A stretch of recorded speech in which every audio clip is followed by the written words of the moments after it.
Hi everybody.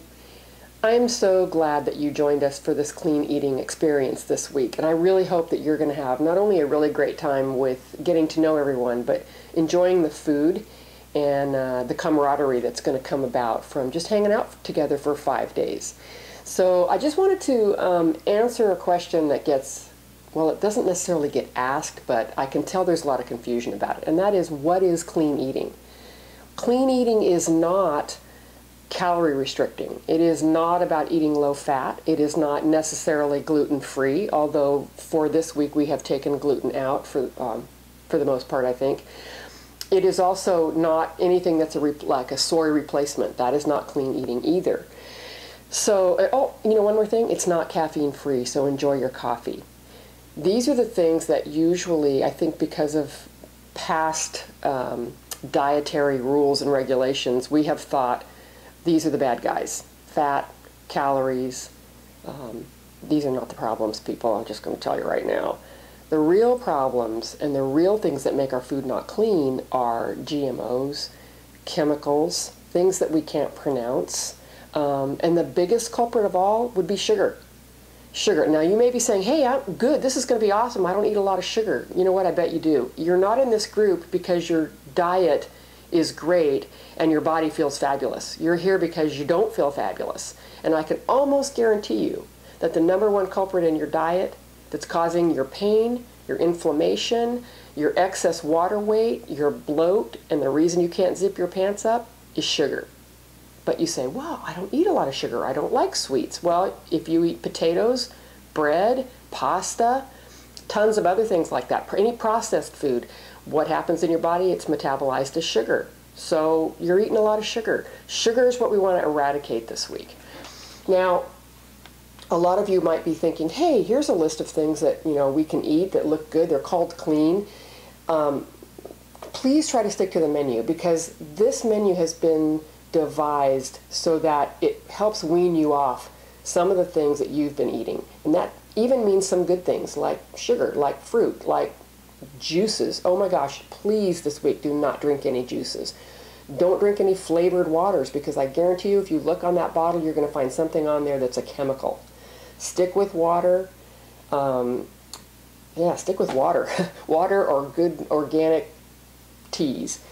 For this program, we really want you to stay chemical free, stay processed food free. That's flours, that's cheeses. That doesn't mean that after the 5 days you're not going to put some of these foods back in your diet, but for this short period of time, we want to take those out, and here's why. If you want to be free, which is I think why you're here, you want to be free from some of the foods and some of the effects of those foods that are causing you all these symptoms that you don't like. You want to zip your pants. You want to get into that little black dress. You want to wear a bathing suit pretty soon. It's summertime. It's 107 here today in California. And the reason you can't is because your body is holding on to a lot of crap. You want to get rid of that crap, but it tastes so good.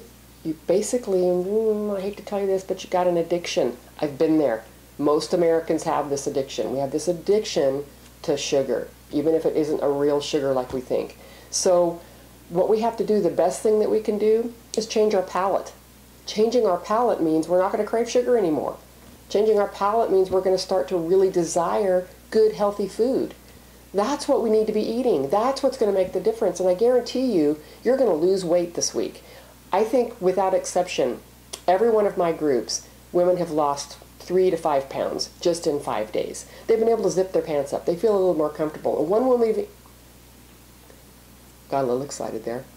One woman even said she lost 99% of her inflammation. That means her body's aches and pains. That all comes from the crappy American diet. So please stick to the menu. Please don't substitute anything that's not listed in the cookbook that I gave you as a legal substitution. And sure, some of the things you might think are good, like dates, bananas. Even though there's a banana on the menu, you don't want to overdo, because those high sugar, high impact fruits are going to make a difference. We want to turn those sugar things off, the sugar taste buds off for you, at least to maybe quiet them down a little bit. Think of clean eating as foods that are eaten in as close to their original form and nature as possible. An apple is an apple. An orange, well, there's no orange on the menu, so don't eat any oranges. Oatmeal is oatmeal. I mean, let's not get things that are a mixture of more than 5 ingredients. Basically, if you just stick to the cookbook, you're going to be fine. Please don't substitute anything if you absolutely don't have to, unless you have an allergy or something. There's going to be some things probably new for you. That's going to be great because you want to start to experiment with new foods. And I guarantee you, changing your diet is 80% of the issues you're having with your weight. 80%. You could start an exercise program and not change your diet, and you're going to have only 20% chance of success because 80% of your success happens in the kitchen.